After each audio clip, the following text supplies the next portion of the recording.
paraphrasing. Einstein said, when you go through your life, it just seems like a random collection of things. But when you get toward the end, said Einstein, you can look back and you see that it was a story told over time, and you were a character in that story, and it was unfolding in ways that you didn't even know, but it all kind of comes together as you move through it. I feel that in a good way.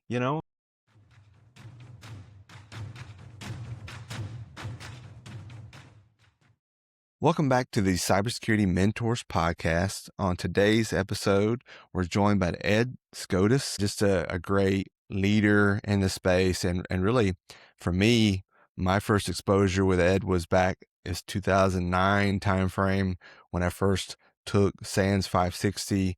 And I was like, who's this Ed guy, right? I've heard people talk about him. And it was my first exposure really to offensive security. And like I was always like, protect. But then the switch happened when I was like, wait a minute, here's how I can actually be offensive and help the defensive side of things. So that was a big deal for me, Ed. And just, if you wouldn't mind, just kind of introduce yourself and what you're about. Sure, John. Well, hey, thank you for this opportunity to talk with you and to talk with your listeners. I'm super excited to be here. My name is Ed Skoudis. I am the president of the SANS Technology Institute College. I also build cyber ranges for the SANS Institute, including NetWars, which is one of our commercial ranges. I also do the Holiday Hack Challenge, which is a free range that, despite the name Holiday Hack, runs year-round, so people can play that anytime they want. Then go to sans.org/holidayhack. I also serve on several boards of directors, including that of a local bank, as well as some charities and others. And I've been involved with the SANS Institute now for going on 27 years. I am the original author of SANS 504, which is a class on incident handling and hacker attacks. There's the GCIH certification associated with that. And I am the author of SANS Security 560, at least the original author of it, which is on network penetration testing and ethical hacking. I've had the great fortune of, in the last 27 years, teaching over 40,000 students in the art of incident handling and hacker attacks, and it has just been fantastic. I also have a company that does penetration testing. We are CounterHack. We keep it small. We have 18 people because I want to preserve the culture. I'm really trying not to grow, and I'm not just saying that. In fact, it's harder not to grow than to grow. You got to kind of steer your business. You want to take it on very carefully and strategically, execute great tactics. And our company, CounterHack, has been going strong for 16 years now. Actually, it'll be 17 soon. So I keep busy, and it's been great stuff. Great stuff. Yeah, absolutely. And CounterHack Reloaded, right? Yes. Isn't that what was that was one of your books, right? My first book was called CounterHack. That came out in 2001. So that was 25 years ago. It sold 70,000 copies, which was really quite nice. And then I did a book called Malware. That was 2003, which is on malicious code, and it was quite early on in that space. And then I did sort of a redo of the original CounterHack, sort of a sequel, if you will. It was more than a reissue, and it was called CounterHack Reloaded. That was in 2006. So then I had to name my company in 2010, and it's like, well, I can't think of a better name that I like more than CounterHack. So I named the company after the book, and here we are. CounterHack Reloaded was named after the second Matrix movie. So you had the Matrix Reloaded, right? And then there was the Matrix Revolution. So people have asked me, are you going to do CounterHack Revolutions, the book someday? We'll see. It's a major undertaking to release a book, given everything else I've got going on. So CounterHack Reloaded was my last book in the CounterHack series. I did release a book a year ago on cybersecurity ethics.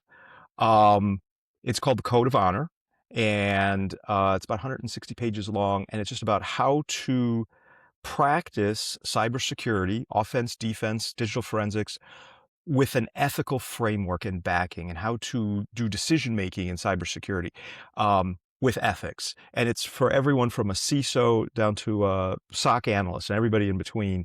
So it's on cybersecurity ethics. Very different take. I worked on the book for about 2 years with my co-author, Dr. Paul Maurer, and that came out a little over a year ago, and I've been happy with that. So that's my most recent book.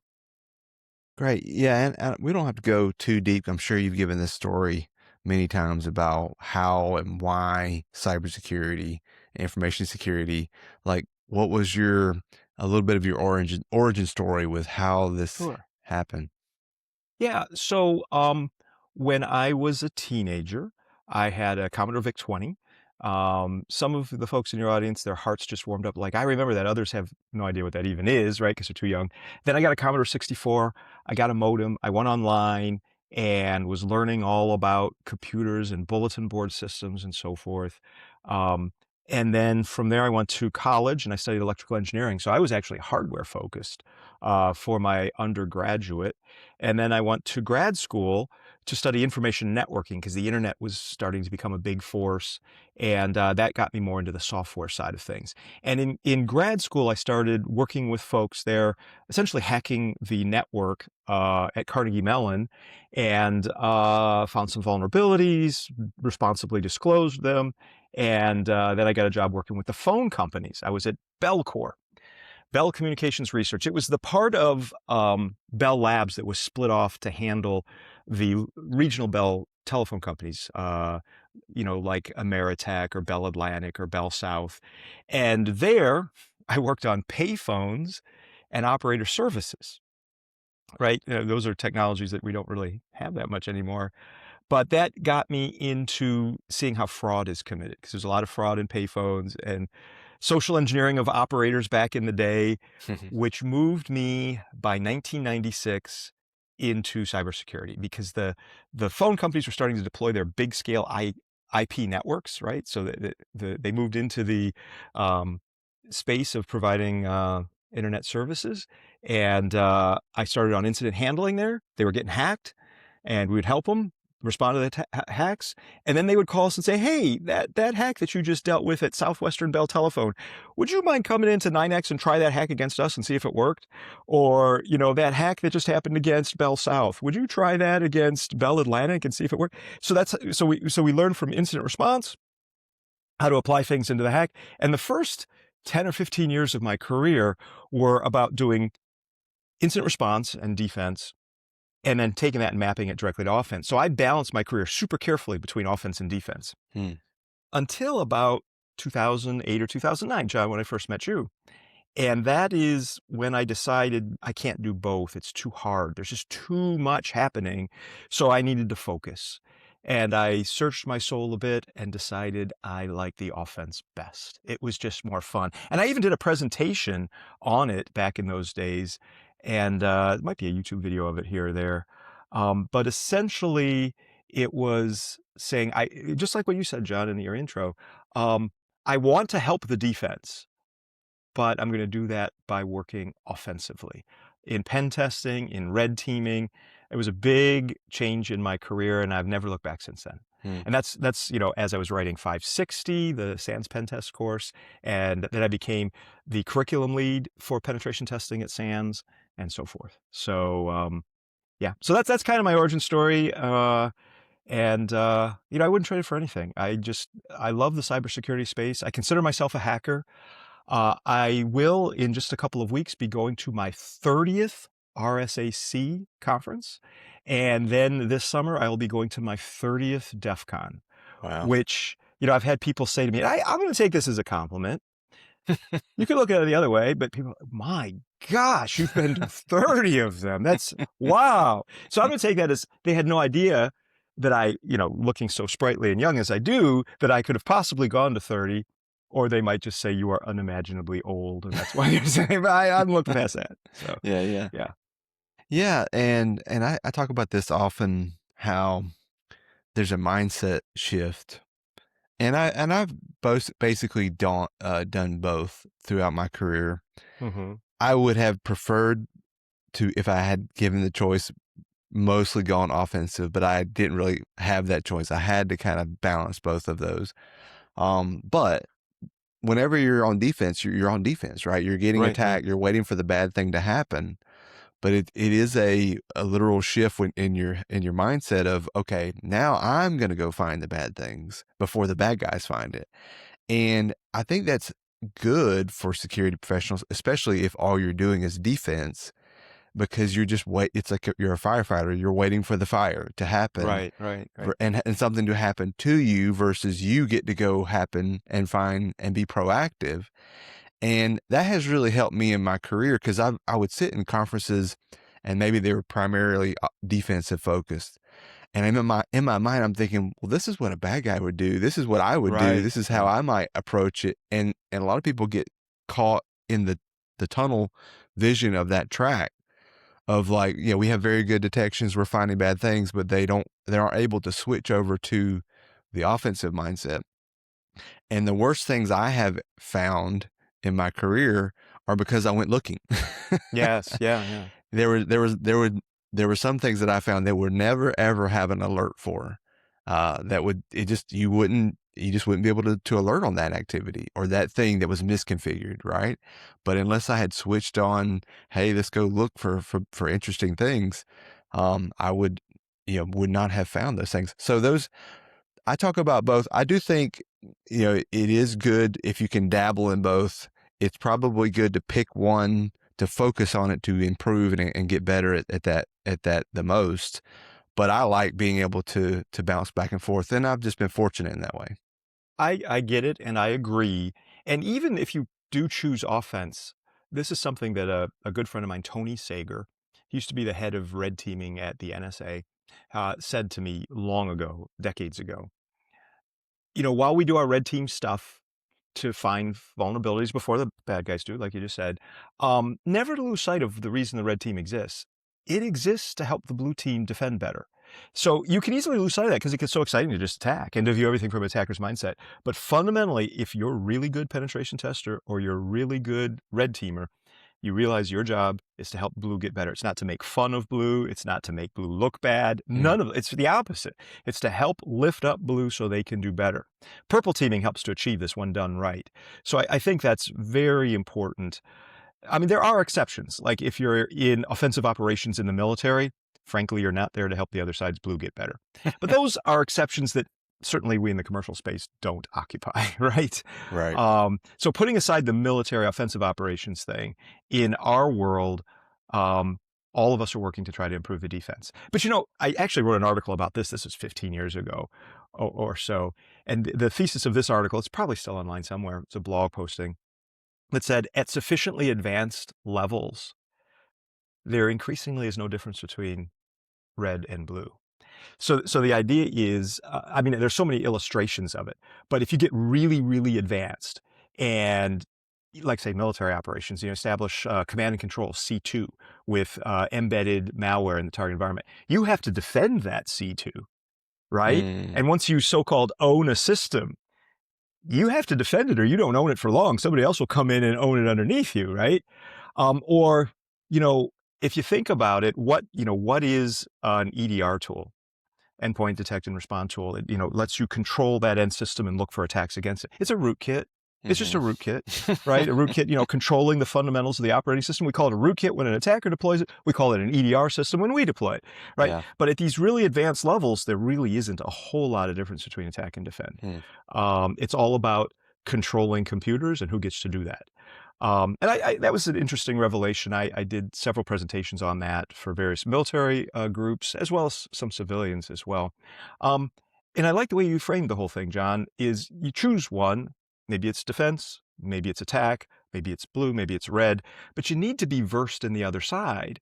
If you're a pure blue teamer, pure defense, and you don't know what the attacks are going to be, you're not going to be very successful. Yeah. And likewise, if you're a great attacker but don't know what the defenses are, you won't be so successful because you won't be able to get around those defenses. Or you won't even be able to recommend appropriate defenses for the thing you just did.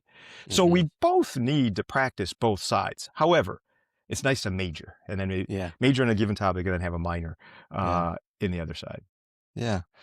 NSA, just because you mentioned NSA, actually, they came and spoke to some of our students as like encouraging them to apply for internships, apprenticeships. And I like the way they structured what they described as their program is you can move into one and do offensive. And if you want to try and move into defensive, they were open and like, hey, come and do both and try them out. Yeah. And they gave that flexibility in the program, which I thought was unusual. Most of the time, if you Hmm. get an internship or apprenticeship, it's like, here's what you're doing, here's what you need to do, here's the next step, here's the next step. I thought that was interesting. They have some amazing programs there, really incredible people trying to help defend our nation, and I'm very thankful for them. The other thing is at one of the conferences, and I'm going to miss the conference. It's the offensive security conference that you ran. We actually went to NSA. You took us to the NSA museum. And I remember Hmm. that, got to see the Enigma machine and some of those things. It was a really You cool were there experience. for that. That Yeah. was a special night. Oh my goodness, did that take a long time to plan? So what John is talking about here is we were able, as SANS, to host the first ever outside group having a party inside the National Security Agency's Cryptologic Museum down in Fort Meade. And we got a couple of big buses and Hmm. we drove down there. We were hosting as part of the Sands Pen Test Hack Fest. And my wife made 300 cookies for everybody. I I don't know if you remember got the one of those. cookies. Oh, you got That's the right. cookies? Yeah, yeah. And what a time we had. Yeah. I think they have 9 Enigma machines there. And you got to use them. If any of your listeners ever get a chance to visit it, it's outside of DC. It's about 25 miles, which could be as short as 25 minutes or as long as an hour and a half from DC, depending on traffic on that road, which I've sat on many times. But it's worth seeing. It's an incredible asset, national asset, this museum. So much to learn. It goes all the way back to the founding of the country and some of the crypto algorithms in use then.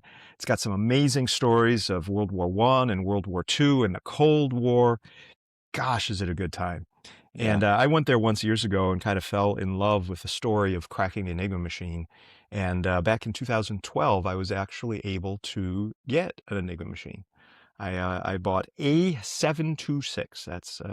That's my baby. So I've got that and I've held on to it now lo these many years. So Yeah. I mean, I remember it vividly, really, that mm, experience. So thank you for that opportunity. I still that's have great my there. my coffee mug, my NSA coffee mug, so I'll pull Nice. it out every now and then that I bought on that Do you trip. ever do you ever do you ever talk to it? Hey guys, how's it going? That's funny. I told this story before, but I was at the FBI Academy. They had a CISO Academy, and they Yeah, had yeah, the Q building, which is kind of where the Q folk, like from James Bond, right, where they build all the hmm, cool gadgets yeah. and actually listening devices and things like that. And the guy was showing off their listening devices, and they were, very hidden and very cool. And then he said, "Hey, is John Hoyt here?" And I'm like, Boy. oh no. And he said, "Can you?" And I raised my hand, apprehensively, and he's like, "Can you come up after, we're done with this presentation? I need to talk to you." I'm like, "Oh, I'm in trouble. Boy. What Oh did I my forget?" goodness. So he comes up. I come up to him, and he's, "Oh, I just want to show you my ring," and it's his Clemson University ring. And I was like, "Oh, Oh, okay." nice. Okay. I thought it was that coffee mug you got they've been I listening know, I on. know, I Right. know, I know. But That's yeah, I mean, good. I was just thinking about talking about what you've seen. I mean, you've been in the education space for cybersecurity over so many years, and what have you seen? How has it transformed? How is it similar? How is it different? What does that look Yes. like? Wow. So, gosh. So when I was a kid, there were individual computers and then we networked them initially by the phone system. I'm going to go fast through this early stuff. And then when I got to college, we started networking them via the internet. So we had higher speed, but not to the home. The home was still largely dial up. And then when I became a professional, we started getting faster and faster home access to broadband access. But there were still individual computers. Client server was the name of the game in those days. You had your clients, maybe you had a workstation, there were a bunch of servers distributed around the world, and you'd access them. I remember in 1993 when I first downloaded NCSA Mosaic, my first browser, and I was like, this thing changed the world. This is incredible. Um, so fast forward, the internet got bigger and bigger, social networking got added, cloud computing was after client server, cloud computing was the next big revolution as far as I'm concerned. Whereas there were these vast computer environments in the cloud, up online, that had all kinds of systems and a whole different paradigm for accessing it. It wasn't just client server. It was storage. It was various API calls. It was a whole new networking construct in the cloud. Then it became multi-cloud environments. And, that changed everything. Then you've got, so you got the social networking of Web 2.0, you got Web 3.0 and distributed finance and cryptocurrency. That was one of the next big revolutions, so that money's not tied into fiat currency necessarily. I mean, there was the putting the credit cards online, but then beyond that, now we've got things like Bitcoin and Ethereum and others. So that was the next big revolution, was this payment technology, cloud enabled, with blockchain. And then now I think the most recent and biggest evolution, which, you know what, I'm going to say it, 2 letters. First one is A, second one is I, so AI. So that's kind of how I carve this stuff in my mind. It went from individual computers with dial-up to higher speed internet with a client server model to a cloud model to a different payment model. I know that might seem odd compared to all the rest, but I think it is so vitally important because it just was a big game changer for how cybercrime is done, right? I mean, they still try to steal your credit cards, but they try to launder it quickly into some sort of cryptocurrency. And then now we live in the age of generative AI, but even more importantly for today, agentic AI. And that's where all the action is now. And none of the previous technologies really go away, but everything just gets accelerated. And you mentioned this in your question, John, is things are moving faster now than ever. And that can cause a lot of consternation. It can cause a lot of frustration, but it also creates great opportunity. So if one of your listeners is saying, I'm 2 years behind with respect to AI, the good news is things are changing so fast. Every few weeks, every month or two, every 3 months, it's a completely new paradigm. They can jump in anytime and start picking up really useful things. Because if your AI knowledge is merely 6 months old, you're way behind. So the good news is if you're behind, you can catch up quickly because things are changing so fast. But some people will take that and say, well, there's no need to jump in now. I'll just wait. And I think you're waiting for something that will never happen. Or at least if it does happen, it's unforeseeable and likely long ways off. And that is, I'm waiting for the technology to quiet down and calm down. That's when I'll jump in. If you think that and you do that, you have sidelined yourself and you're going to hurt your own career. Jump in now. They say, the best time to learn something is, a year ago. The second best time is right now. You can't control a year ago. You can only control now. So do it now. So start building your skills and learning how to leverage this AI in whatever role you're in cybersecurity, or even if you don't have a role yet. I got to tell you, John, I don't want to get too long-winded about this, but we have debates within SANS. And what I'm about to say is not SANS doctrine. I want to just tell you about a debate we're having. Okay. I don't want anybody out there, your listeners, to say, well, Ed said this and therefore it should be this way, or Ed's an idiot because he said this. We're still thinking through this. Okay. Yeah. On a GEC exam, should we allow students to use AI? Now, you could say, well, if they use AI, they might not know the actual topic matter, and all you're measuring is their ability to use the AI, right? So do they really know this stuff? So I was talking to my wife about this, and we got into a bit of a debate, let's say. I said to her, look, if there's a question that is hard and needs to be answered, and a student uses an AI to answer it and they answer it well, I want to hire them. Yeah. I do. Yeah, she said, but if they don't know the knowledge, isn't that a problem? And I said, well, how do I know that they don't know the knowledge? So she came up with this solution. You ready for this? Yep. 2 exams. One exam is for the human, and the other exam is for the human with the AI. Great idea on the surface. It sounds really wonderful, doesn't it? Well, first of all, you've greatly increased the cost of creating exams for GEAC itself, but also for the test taker. Can you imagine, hey, John, you got to take 2 exams. You're like, oh, you're kidding me, right? It's hard enough to take 1. All right, but putting that aside, think about it as me at CounterHack as an employer. Suppose I got somebody who passes the human section, and they also pass the human and AI section. Well, I'll hire them, right? And they pass both Right. tests. Okay. Now suppose this scenario.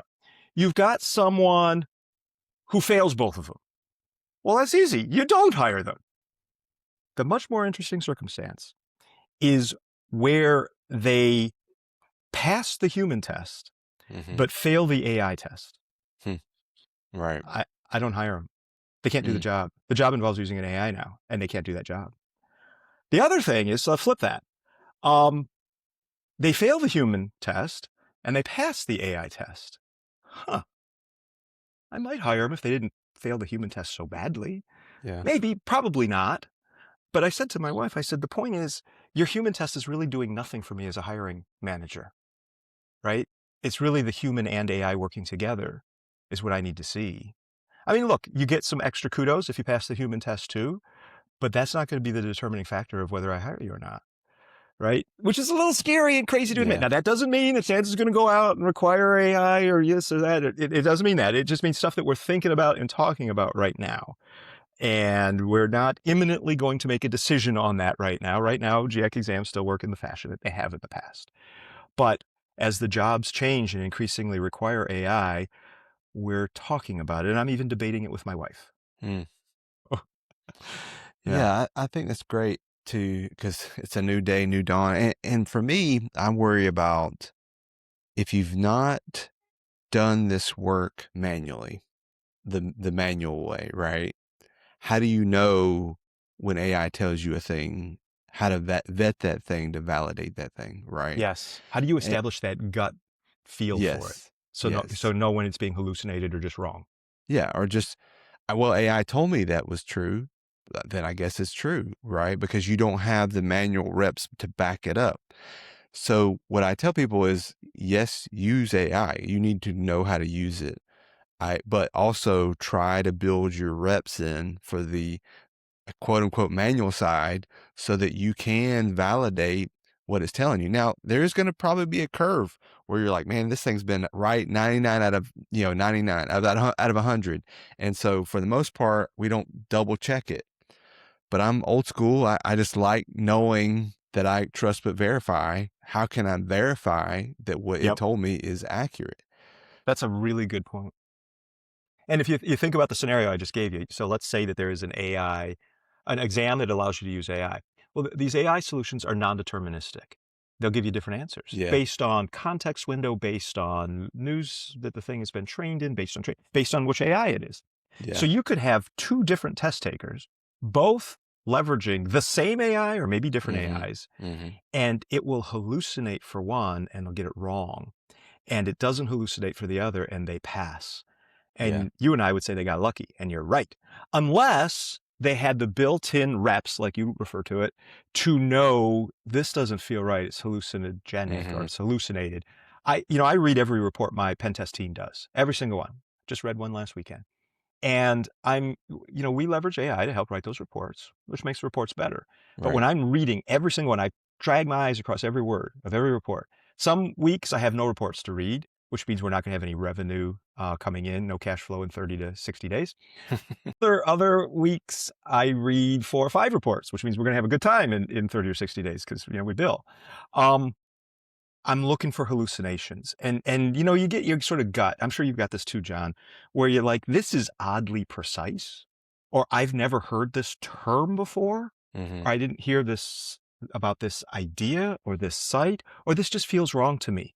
Now, I got to tell you, if you go back 2 or 3 years, a lot of times my gut instincts on what was hallucination.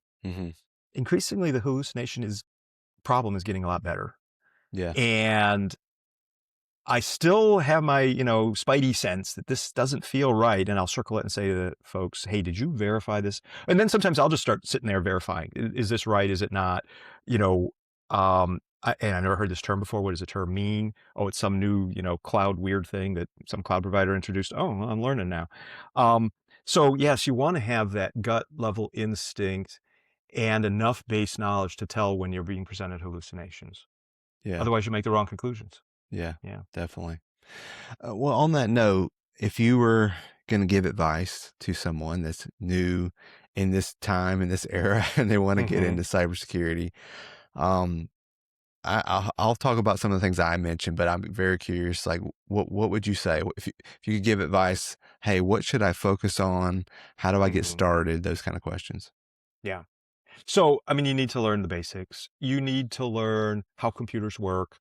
What is RAM? What is file system? I almost said hard disk, but increasingly it's not.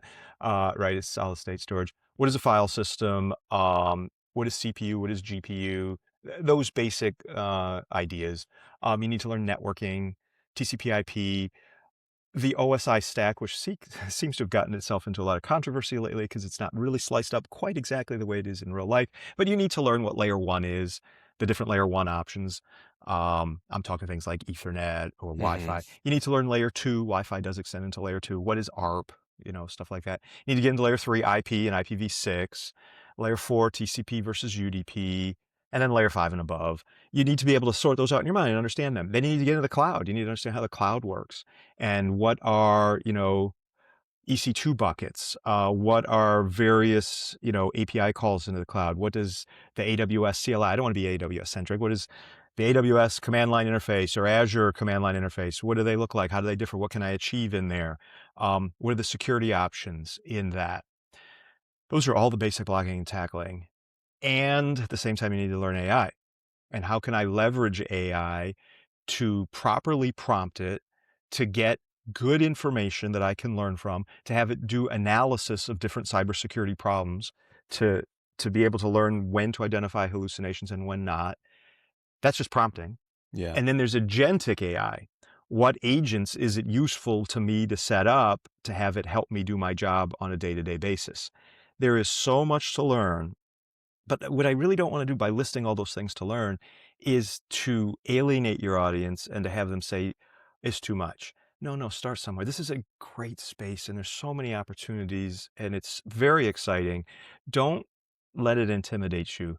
You say, oh, easy for you to say. Look, it's hard for me to say, really, because there's so much technology. You see it moving so fast, but you jump in and just start learning. There's plentiful blogs. There's some great resources on X. John, you share a ton of resources on this stuff. People probably should pick a specialty to get involved in. I remember when I first started in cybersecurity, as I mentioned earlier, I was doing incident response and penetration testing, kind of both of those, but my real focus was firewalls, how to configure them securely and how to get around them. That was the defense and offensive side, how to also look through their logs for incident handling. So my first focus was firewalls. And then from there, I expanded into more packet analysis and into more stuff. But choose a narrow place to start. Learn as much as you can about that. Maybe it's going to be malware analysis of Linux malware or Windows malware or Mac OS malware. Maybe you want to focus on digital forensics. Okay, digital forensics where? In the cloud. Oh, interesting. Which cloud? Let's go with Azure. So I would recommend people pick something that they just find interesting. And maybe you'll get employment there, maybe you won't, but spend a month just doing a deep dive in that. And then from there, see what else is adjacent, or maybe you decide you hate that. And then you can jump into something else and look at it from all the different levels I talked about, the local compute, the cloud compute, and then the AI involvement with it. That's what I would recommend. Yeah. I have this 3-piece structure framework that I kind of give people that I think you kind of hit around, and I call it build, secure, hack, or it could be build, hack, secure, but learn how to build something, because a lot of people don't learn how to build the things anymore, right? They come straight to security and they may skip over some of the blocking and tackling because we need a security analyst. We need a security analyst. But I feel fortunate that I was able to be a system administrator, a network administrator. I had to understand how to actually troubleshoot and build those things. And then you add the secure, how to harden piece of that to that. Then just like you mentioned with the firewalls, then you learn how to get around those things. And you can repeat that over and over, add AI on top of it, right? Makes all that grunt work that we used to have to do to bang our heads on the wall or the desk to I get this error, right? What do I do? What do I do? But I think that build piece is important because people miss out on that piece. Build the cloud, learn how to build a cloud, whatever, tenant, process, program, and then learn how to hack it and learn how to secure it. And then I think you could just kind of stamp that in different ways. And then when you find, then you find your little niche. Oh, I really like this. And then pick either the secure or the hack, right? Then you can kind of focus on that niche. But I agree. I think that's a great, 3-part approach. I do think that increasingly we're going to see people skip the build side of things. They have in the past. They were but with AI, they're going to ask the AI to build it. Agentic AI, please make a custom application that does this, and this, instantiate the whole thing in AWS. Here's my credentials to do so. Go. And then it just does that. And you don't know how it did it or how it worked. And then you get to the point where you said, well, you go in there and you get an error message and something's broken. So then you say to the AI, fix it. And then Yep. and it's fixed. Yep. And then you don't know how it fixes it. You don't know if it's any secure or anything like that, but it does exist and it seems functional. The build is being incredibly automated. And I do think we stand the risk of humans losing the ability to build certain things as we just rely on AI and tools to do that. Yeah. So, Yeah. That's a yeah. good point. Maybe I'm just being, you know, just from my experience and thinking about how much it helps me. Because when I go have a conversation with these different groups that are those focus areas, I know where they're coming from. I can go have a system administrator conversation about security because I've been there before, right? I know their pain points. I can go have a network conversation with the network engineers because I know their pain points. The developers, a little bit. I'm not a Yeah. developer, but I know how to script. Sure. But yeah, I think that piece is a good point, that it's going to be tough to have that as a strong pillar, because people are going to make it. It's too easy It for sure. is. But what you say has helped me tremendously in my career too. The ability to talk to different kinds of people on their level. And maybe you're not an expert on that level, but you can at least communicate with them appropriately. That served me super well to be able to talk to a CISO or even a board, but also be able to talk to developers or sysadmins and such. And it has made a huge difference in my career. The ability to talk at those different levels, to run my team, because my team, I've got DevOps folks, I've got pure play development folks, I've got mostly offensive guys, but some of them have a good defensive background. I've got cloud folks, I got web app folks, I got network folks, to be able to communicate with all of them. And then to pull all that stuff together, which we do in the Sans Holiday Hack Challenge, where we build this Hmm. giant thing and, launch it for 20,000 people every year. So yeah, it's interesting, when you get into your career a bit, to look back and say, wow, all these different pieces came back to me in ways that I never expected to at the time. There's Steve Jobs, before he passed, did a commencement speech. I think it was at Stanford. It was one of the Hmm. California I think it was colleges. Stanford. Yeah. Yeah, you've obviously seen it, and about how his courses that he sat in on, because I think he had dropped out of college at that point, but didn't leave, just sat in on courses on calligraphy and so forth, tremendously helped him. And I look back, maybe mine, wasn't quite as calligraphy oriented, but I took classes on operating system design that I thought were a waste of my time. My goodness, were they helpful. I took Mm. classes on database administration that I thought was a waste of my time. My goodness, is that helpful. All these different classes that people at the University of Michigan and Carnegie Mellon knew would be valuable to me turned out to be immensely valuable, and I never knew.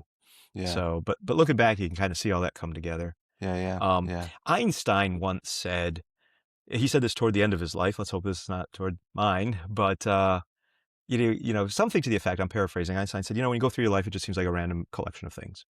But when you get toward the end, said Einstein, you can look back and you see that it was a story told over time, and you were a character in that story, and it was unfolding in ways that you didn't even know, but it all kind of comes together as you move through it. I Mm. feel that in a good way, Yeah. I mean, sure, some people's stories are harder than others, that's for sure, but you see that, and a lot of your folks here are going through a big change in their story, right? Career changers. So Hmm. welcome to the next chapter. You flip the page, let's get ready to rock and roll. And some of the folks that listen to you are at the start of their story, and it's exciting times. Yes, technology change is a little scary, and people are worried about losing jobs and what will we do in the future. But gosh, it's exciting times. Yeah. Really, there's so much out there. I say don't let it intimidate you, but that's easy for me to say. But embrace and learn, and what an adventure we've got. Absolutely. And I echo that sentiment. It's like when I became CISO, and now I've been CISO a little, I think this is my fourth year, which time flies. But all Yeah. those little things, little pieces, little classes, little experiences, database administration, all those things, it's like, wow, those things all have helped, and you don't Yes. realize it until Yep. you're looking back and you're like, man, I'm so glad I had that experience and that experience. And I'm not perfect, and there's some things that I'm stronger at than others, but definitely you look back and you're like, man, these have all helped me get to this point so that I can be effective in where I am now, for Yeah. sure. It's Yeah. so true. And it's not only based on stuff that you've learned, but people that you know too, which is Yeah. why I would encourage your listeners to participate in the community. We've got a great hacker community. You know, there are B-sides located around the world, so there might be a B-sides within 50 or 100 miles. Usually it's pretty low cost. It's a conference, usually lasts a day, maybe two. They're usually quite low cost. There's also hackercons of various kinds. The big one being DEF CON, which I'll be going to. You going, John? DEF CON this year? I'm not going. No, not this I year. was I know. gonna invite you to dinner, but all right, all right. Yeah. Oh, You maybe I need to make it happen now. just saying. So, there's DEF CON, there's the bigger ones, there's the smaller ones. B-Sides is a good one because it's so distributed. I mean, many medium towns and large towns have a B-Sides offering sometime in the year. So, go to that, talk with people, volunteer, just get to know people better that way. Or there's great, online forums, Slack channels, Discord. We have our holiday hack Discord. People talk in there year round about holiday hack stuff. I know Black Hills Information Security has some great Discord discussion channels. That's, a company run by John Strand, a dear friend of mine. There's, various X groups as well. There's plenty of places to get to know people a little better and contribute. I know some people can be a little shy. Look, that happens. But there's a lot out there. There Yeah. really is. So it's not just the technical learning, it's building in the community, especially if you want to get a job. Knowing Networking. people. Yeah, networking. It's true. It's true. Well, I would ask, maybe close this out, Ed, with just, I think people lose that, or the term hacker is not as forefront as it used to be. And I think you did a great job, especially in the Pen Test Hack Fest. You talk about being a hacker and what it means. And I think if you asked the new folks today, maybe they don't have that same idea of what a hacker is. And for what you gave to me in those talks was like, being a hacker is that you're constantly, you're testing things, you're trying to learn, you're trying to get better, and you're testing controls because you want to see where the weaknesses are, right? So I Right. think we can all think that way and bring that, to the forefront as we're continuing to learn with AI and other things. But would you speak to that? Sure. The hacker mindset. It just, for me, it's natural. Maybe it didn't come natural at first because I've been doing it 30 plus years, but just this idea of how does this thing work? How can I take it apart? How can I make it work again after I've taken it apart? Sometimes that's really hard. How can I make it work differently? Where does this break? How can I purposely break it? Um, it's a tremendously useful thing. And I think this gets back to the whole red versus blue, and we all have to be somewhat both. I do think even if you're, deeply blue and defensive oriented, you need to have the mentality of how can somebody break this? Mm. And I need to prevent that from happening, or I at least need to be able to monitor it. So even blue people, blue people, it sounds like a blue man group, even people who are deeply skilled in blue need the hacker mentality so that they could see how things will break to prevent that from happening. I was once talking with Randy Marchani, SANS instructor of 35 years. You know Randy probably, Yep. right? Yep. Yep. And he's the CISO of Virginia Tech. Great school. Great Just tech school. retired. He just retired. I'm actually going to have him He on the did. podcast soon. So, Oh, good. yeah, He yeah. just retired. He's still going to be doing some SANS stuff, which is Yep. good, but he's retiring from Virginia Tech. Anyway, he and I used to talk all the time about the hacker mentality. And he said to me once, and I appreciated him lumping me in with himself. He said, people like you and me, we're really good at looking at how things are going to break. And, some people will call us pessimists for that, but we'll look at some process or some technical thing and say, it's going to fall apart there. It's going to blow up there. And I'm like, yeah, he's right. He's absolutely right. Yeah. Yeah. So good Yep. old Randy. I'm glad he's going to be on the show. Fantastic. Yep. Yeah. He's great. Well, Ed, this is awesome. Thanks so much for taking the time to come on here. And for me, it's great to see you again. It's been a long time. Oh, it's But been good just to see you, to, John. yeah, introduce you to my audience if they don't know about you, if they don't know about the Holiday Hack Challenge, if they don't know about some of the opportunities with SANS, definitely encourage you, go out, follow Ed and follow the SANS community and what they're doing. There's Discord channels. There's so many. But yeah, get plugged in and go forth. Thank you, John. So yeah, they can find a holiday hack at sans.org/holiday hack. Easy, all lowercase. They can find me on X at just Ed Skoudis, EDSKOUDIS. I'm pretty easy to find. But thank you, John, for the opportunity to talk and share and reminisce and talk about opportunities with you. That was lovely. Yep. All right. Thanks, everybody. We'll see you.